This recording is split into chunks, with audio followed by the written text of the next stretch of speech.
The shadow অডিওগ্রাম চ্যানেলে সকল শ্রোতা বন্ধুদের স্বাগত। আজকে আমি সুনীল গঙ্গোপাধ্যায়ের লেখা একটি গল্প তিন সঙ্গী এটি পাঠ করব। গল্পটি সম্পূর্ণরূপে প্রাপ্তবয়স্কদের জন্য। গল্পটি ভালো না লাগলে দয়া করে এড়িয়ে যাবেন।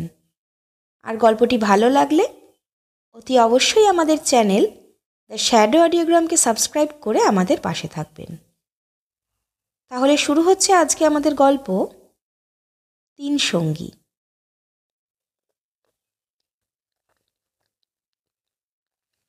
বনমালা লঞ্চ থেকে নামলো 15-16 জন যাত্রী। প্রত্যেকেই বিরক্ত। এতক্ষণ সবাই চুপ করেছিল, এখন সবাই বিড়বিড় করতে করতে নামছে জেটিতে। কেউ কারোর বিরুদ্ধে নালিশ করছে না, যেন নিজেকেই শোনাচ্ছে নিজের অসুবিধের কথা। রাত প্রায় 11:30। 6:45 এখানে পৌঁছাবার কথা। মাঝখানে চরে আটকে রইল বনমালা। একসময় তো মনে হচ্ছিল রাতটাই কাটাতে হবে মাঝ নদীতে। সারেং নতুন, তাই নদীর রাস্তা চেনে না। ভাটার সময় কি চোখ বুজে লঞ্চ চালালে চলে? তবে ভাটা কেন, আজকাল জোয়ারের সময়ও পুরো নদী ভরে না। মিশমিশ করছে অন্ধকার চারিদিকে। শুধু লঞ্চের জোরালো আলোয় চকচক করছে নদীর জল। জেটিখানার দুটো দোকানই বন্ধ হয়ে গেছে। বনমালা যে আজ আসবে কেউ আশাই করেনি। চুনিলাল হাতের থলি দুটো ঝুলিয়ে বাঁধের রাস্তায় এসে দাঁড়ালো। অন্ধকারটা চোখে সইয়ে নিচ্ছে। ভ্যান পাওয়ার কোনো আশাই নেই। এই 3.5 মাইল রাস্তা হেঁটে যেতে হবে তাকে। টর্চ যদিও আছে চুনিবালার কাছে, কিন্তু টর্চ জ্বালবে কোন হাতে? 2 হাতে দুটো ভারী বোঝা। একটা ভ্যান পেলে কত আরামে যাওয়া যেত। কোথায় যাবেন? চুনিলাল চমকে কেঁপে উঠল। একটা ঢ্যাঙা লোক, ঠোঁটে বিড়ির আগুন, নিঃশব্দে কখন এসে দাঁড়িয়েছে একেবারে পাশ ঘেঁষে। নিশ্চয়ই ওর খালি পা। আমি যাব নাজনেখালি, আপনি? গাব বেড়ে। কি করবেন? হাঁটবেন? উপায় কি? চলুন তবে একসঙ্গে গল্প করতে করতে চলে যাই। চুনিলাল বোঝা দুটো নামিয়ে রেখে টর্চ জ্বালালো। নির্লজ্জভাবে লোকটির সারা গায়ে আলো বুলিয়ে দেখে নিল। রোগা লম্বা চিবুকে অযত্নের দাড়ি, ধুতির ওপর একটা নীল শার্ট, এর এক হাতে একটা পোটলা। চুনিলাল জিজ্ঞেস করল, গাব বেড়ে কত দূর? নাজনেখালি ছাড়িয়ে? লোকটা একটু শুকনো হেসে বলল, না, আগে, আপনার আধা আধি রাস্তা। দাদা কি নতুন লোক মনে হচ্ছে? নাজনেখালি আমার শ্বশুর বাড়ি, তবে নতুন নই, পুরনো জামাই। চুনিলাল টর্চ নিভিয়ে দিল। লোকটিকে এসে লঞ্চে দেখেছি কিনা ঠিক মনে করতে পারছে না। অবশ্য চুনিলাল ছিল ছাদে, ঠান্ডা হাওয়ার জন্য অনেকেই নিচে নেমে গিয়েছিল। চলুন, আর দেরি করে লাভ কি, হাঁটা দিই। চুনিলাল থলি দুটো তুলে নিল। টর্চটা সে লোকটির হাতে দিতে পারত, কিন্তু লোকটা চায়নি। স্থানীয় লোক, ও নিশ্চয়ই রাস্তা চেনে। 2 পা গিয়ে এই লোকটা জিজ্ঞেস করল, নাজনেখালিতে কার বাড়ি যাবেন? বসন্তলাল বেরা, আমার শ্বশুর মশাই। বসন্তলাল বেরা? চিনলাম না তো। নাজনেখালির সবাইকে বুঝি আপনি চেনেন? প্রতিবার হাটবারে যাই, না চেনার তো কথা নয়। হাটে ওনার তামাকের দোকান। ও বাসুদা, তাই বলেন। ওনার বড় ছেলেটি গত সনে মারা গেছে জঙ্গলে। হ্যাঁ, আপনার নামটা কি? নিরাপদ দাস। আপনি তো তাহলে আমার কুটুম হলেন। বাসুদার পিসি হলেন তো আমার দিদিমার দিদি। বাসুদাকে বলবেন গাবগেরের নীরা, তাহলেই বুঝবেন। চুনিলাল চুপ করে গেল। এই সম্পর্কের কথা তার মনে দাগ কাটেনি। দিনকাল খারাপ, আজকাল কাউকেই বিশ্বাস নেই। লোকটার গায়ে পড়া স্বভাবটা বেশ সন্দেহজনক। তার বড় শালা জঙ্গলে বাঘের পেটে গেছে, সে খবর এই তল্লাটে কে জানে না। এত রাতে একজন অচেনা লোকের সঙ্গে যে এইরকম অন্ধকার রাস্তায় হাঁটতে নেই তা চুনিলাল জানে। কিন্তু একটা লোকে যদি নিজে থেকে চায় তাহলে চুনিলাল কি না বলবে? অত ভীতু সে নয়, তার কোমরে একটা ছুরি আছে। সেই জন্যই তো লোকটাকে আগে আগে রেখেছে চুনিলাল, যাতে ও হঠাৎ পেছন থেকে কিছু না করতে পারে। লোকটিকে আরেকটু পরীক্ষা করার জন্য চুনিলাল বলল, কুটুমি যখন হলেন তখন আর একটা উপকার করবেন। আমার 2 হাত আটকা, একটা থলে একটু ধরবেন, তাহলে একটা সিগারেট খেতে পারি। বেশ ঠান্ডাই বাতাস দিচ্ছে তো। নিরাপদ নামের লোকটি থমকে দাঁড়িয়ে আমতা আমতা করে বলল, দাদা নিতাম তো, কিন্তু বাঁ হাতটা কমজোরি, একটা বড় চোট লেগেছিল, এখনও ব্যথাটা মরেনি। আচ্ছা দেখি পারি কি না। চুনিলালের একটা থলে ধরার চেষ্টা করে সে বলল, ওরে বাবা, এ যে বেদম ভারী, কি আছে এতে দাদা? উত্তর আগে থেকেই তৈরি ছিল। চুনিলাল বলল, কয়েকখানা লোহার চাটু আর কড়াই। ও বাড়িতে চেয়েছে। আগে তো ভাবিনি যে বয়ে নিয়ে যেতে হবে, ভেবেছিলাম ভ্যান পাবো। বড় লজ্জা দিলেন দাদা, হাতটা এমন দুর্বল হয়ে আছে, ও জিনিস বইতে পারবো না। একটু দাঁড়াই বরং, আপনি সিগারেট খেয়ে জিরিয়ে নিন। সন্দেহজনকভাবে লোকটির দিকে তাকিয়ে চুনিলাল পকেট থেকে সিগারেটের প্যাকেট বার করল, নিজে একটি ধরালো। নিরাপদকে দিল না, যদি চায় তো দেখা যাবে। লোকটা একটা হাত খালি রাখতে চায়। নিরাপদ রাস্তার পাশে গিয়ে উবু হয়ে বসলো জল ছাড়তে। আর তখনই দেখা গেল তাদের পেছন থেকে এসে পড়েছে একটা টর্চ লাইটের আলো। লোকটা সঙ্গে সঙ্গে উঠে দাঁড়িয়ে চুনিলালের মুখের দিকে একদৃষ্টে তাকিয়ে বলল, কে আসছে? চুনিলালও অবিকল এই প্রশ্নই করতে চাইছিল। এইবার কি আসছে ওর সঙ্গীরা? কাছাকাছি কোনো বাড়ি ঘর নেই, একদিকে নদী, অন্যদিকে ফাঁকা মাঠ। চুনিলাল টর্চটা বার করে জ্বালালো। তার টর্চটা বড়, আলো বেশি। কে আসছে ওদিক থেকে? একটা মেয়ে। অবশ্য একটু ঠান্ডা পড়লে এদেশে পুরুষরাও গায়ে চাদর দিয়ে মাথায় ঘোমটা দেয়। আর একটু কাছে আসতেই বোঝা গেল একজন স্ত্রীলোকই বটে। বছর 40 বয়স হবে, বেশ লম্বা সমর্থ চেহারা। সে জিজ্ঞেস করল, ওগো, তোমরা কোথায় যাচ্ছ? চুনিলাল বা নিরাপদ কেউই উত্তর দিল না। স্ত্রীলোকটিকে একেবারে সামনে আসতে হলো। প্রথমে চুনিলালকে, ভালো করে দেখার পর নিরাপদর মুখের দিকে চোখ রেখে চেনা মানুষের গলায় বলল, এত রাতে কোথায় যাচ্ছ? এ রাস্তা খুব খারাপ, জানো না? গত সপ্তাহেই একটা ডাকাতি হয়ে গেছে। নিরাপদ জিজ্ঞেস করল, তুমি কে গো? তুমিই বা এত রাতে রাস্তায় বেরিয়েছ কেন? স্ত্রীলোকটি বলল, আহারে, চেনে না যেন? আমার নাম চাঁদমণি, গোসাবা বাজারে থাকি, আমায় সবাই চেনে। গোসাবা বাজারে? দেখিনি তো। দেখনি?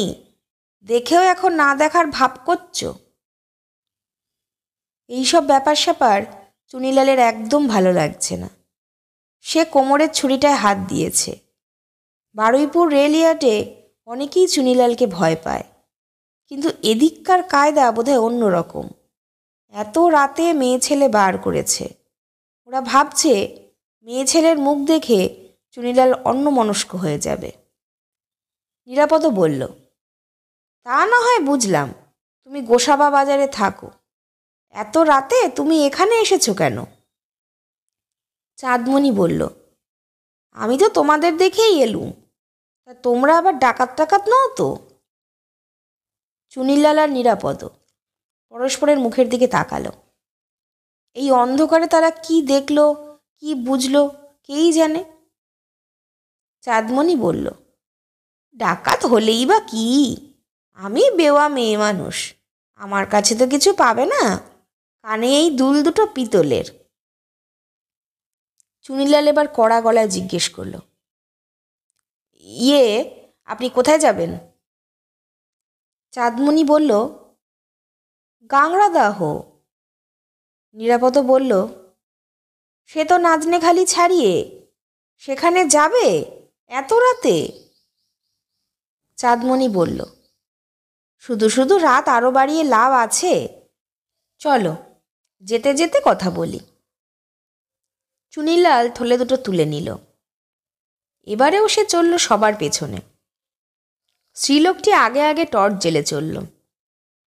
নিরাপদ জিজ্ঞেস করল, গাংড়াদই কোন বাড়ি যাবে? চাঁদমণি বলল, সে তুমি চিনবে না। কেন চিনব না? ওখানে আমার আপন কাকা থাকে। থাকুক গে, তোমায় নাম বলি আর অমনি তুমি একদিন সেই বাড়িতে গিয়ে হাজির হও, তোমায় আমার খুব চেনা আছে। তুমি ভুল করছো গো, অন্য কারোর সঙ্গে আমায় গুলিয়ে ফেলছো। তুমি আমায় কবে চিনলে? তুমি ঢ্যাঙা ফকির দলের কেষ্ট নও? এই দেখো, বললাম না ভুল হয়েছে, আমি তো নিরাপদ গো। নিরাপদ? এই সোঁদরবনে যতগুলো আপদ দেখি সবগুলোরই নাম নিরাপদ। চুনিলাল মনে মনে একটু হাসল। নিশ্চয়ই এই লোকটা কেষ্ট, তার কাছে নাম ভারিয়েছে। কি মতলব? শালির বিয়ের জন্য একগাদা কাঁসার বাসনপত্র এনেছে চুনিলাল, তার দাম অনেক। চাঁদমণি বলল, কেন আমি গাংড়াদহে যাচ্ছি শুনলে তোমরা হাসবে, কিন্তু আমার মন ঠিকই বুঝেছে। নিরাপদ বলল, তাহলে শুনি একটা হাসির কথা। চাঁদমণি বলল, একবার 7 দলের হাট থেকে ফিরতে আমার রাত হয়েছিল। তার কদিন আগেই 54 নম্বর দাগে একটা বাঘ ধরা পড়েছে, গা ছমছম করছিল। তখন একটা লোক হাঁটতে লাগলো আমার পাশে পাশে, তারপর একটা সময় আমায় চেপে ধরল। তখন বুঝিনি, পরে বুঝেছি সেটা মানুষ নয় গো, সেটা ছিল একটা অপদেবতা। সেই থেকে রাত বিরেতে পথে ঘাটে একলা মানুষ দেখলে আমি ভয় পাই। চুনিলাল বলল, এই হাসির কথা? চাঁদমণি বলল, না এটা নয়, শোনোই না। সেই অপদেবতা তো আমায় বেইজ্জতি করল, তাতে আমি পোয়াতি হলুম। তা আমি পেট নষ্ট করিনি। সবাই আমায় বলতো বাঁজা মেয়ে মানুষ।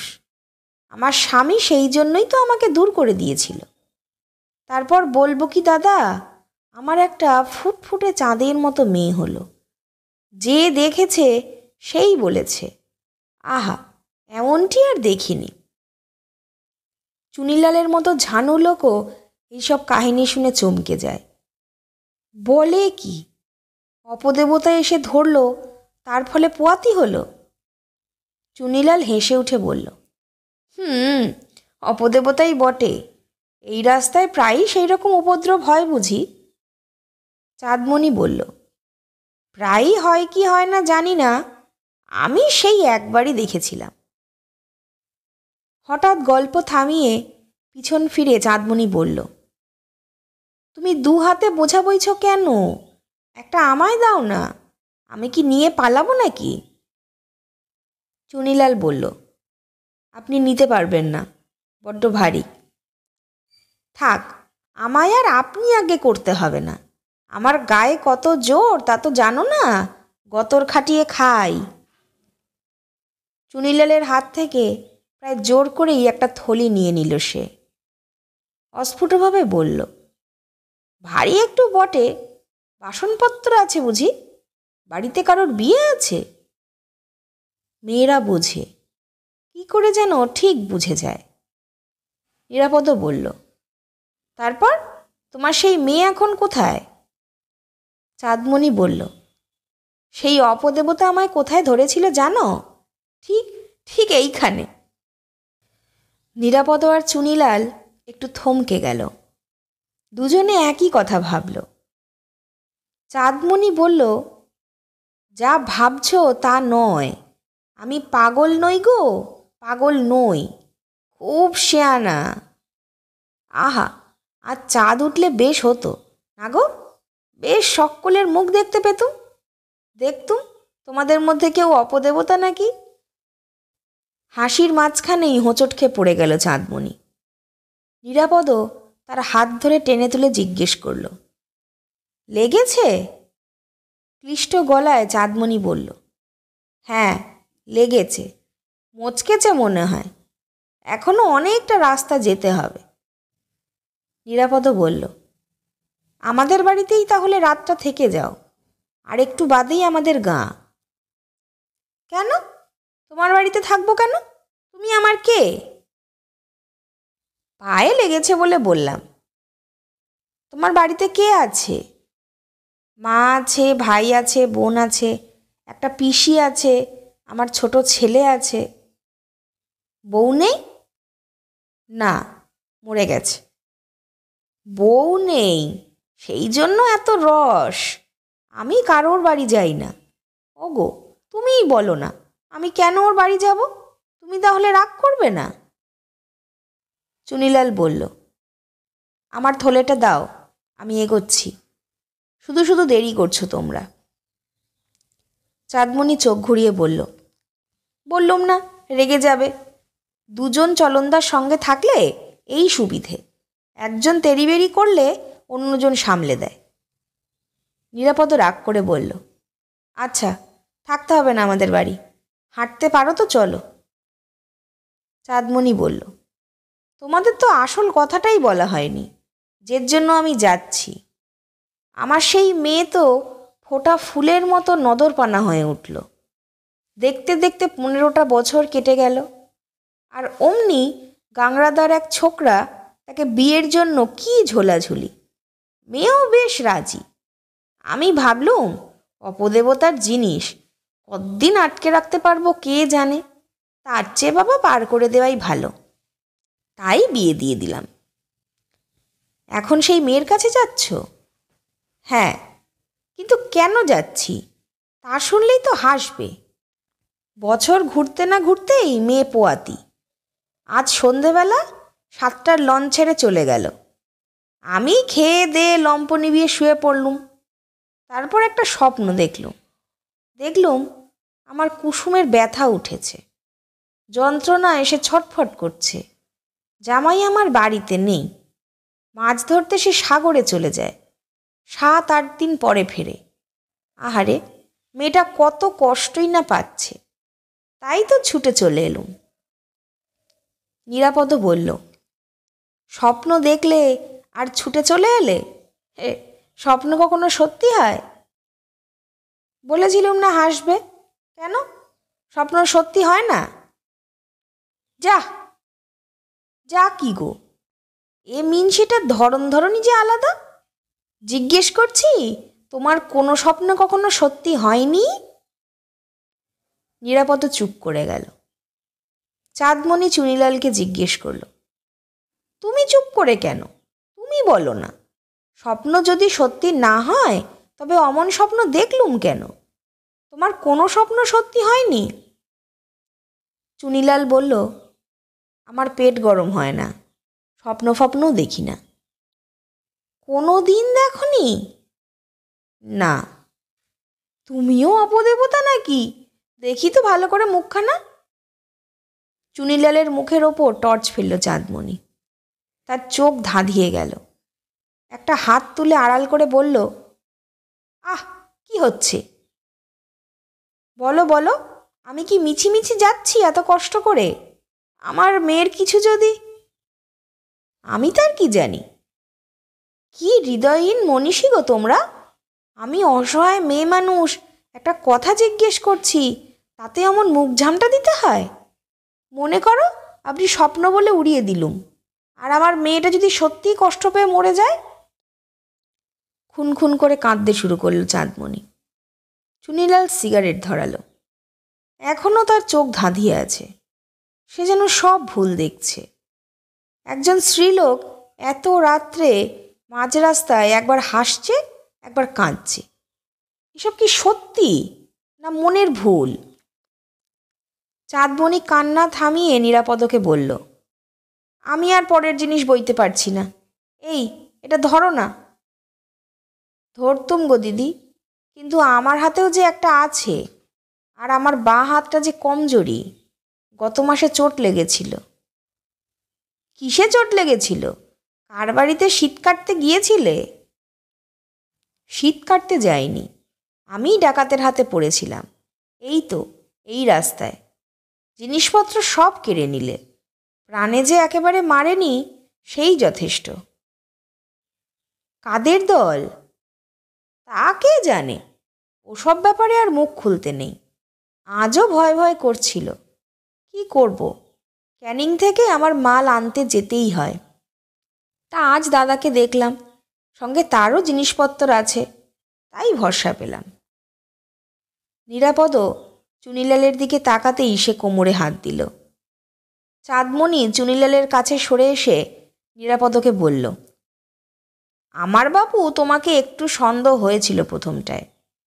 এ লোকটা ভালো, নতুন লোক বটে, কিন্তু অপদেবতার মতো নয় কো। নিরাপদ তার বাঁ হাতটা বাড়িয়ে দেখালো। তাতে একটা বীভৎস ক্ষত। সে ফিসফিস করে বলল, আমি বড় গরিব মানুষ গো। এতক্ষণ বাদে চুনিলাল বেশ উদার হয়ে গিয়ে নিরাপদকে বলল, এই নাও, একটা সিগারেট নেবে নাকি? চাঁদমণিকে সে বলল, চলো গো, পা চালিয়ে চলো।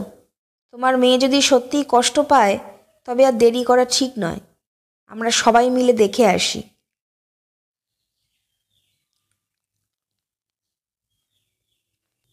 শুনছিলেন সুনীল গঙ্গোপাধ্যায়ের গল্প তিন সঙ্গী। গল্পটি ভালো লাগলে অতি অবশ্যই আমাদের চ্যানেল দ্য শ্যাডো অডিগ্রামকে সাবস্ক্রাইব করে আমাদের পাশে থাকবেন। আপনাদের জানা কোনো গল্প বা অভিজ্ঞতার কথা ডেসক্রিপশন বক্সে থাকা মেল আইডিতে পাঠাতে পারেন। আমরা সেই গল্প পাঠ করব আমাদের চ্যানেলে। সুস্থ থাকবেন, ভালো থাকবেন। নমস্কার।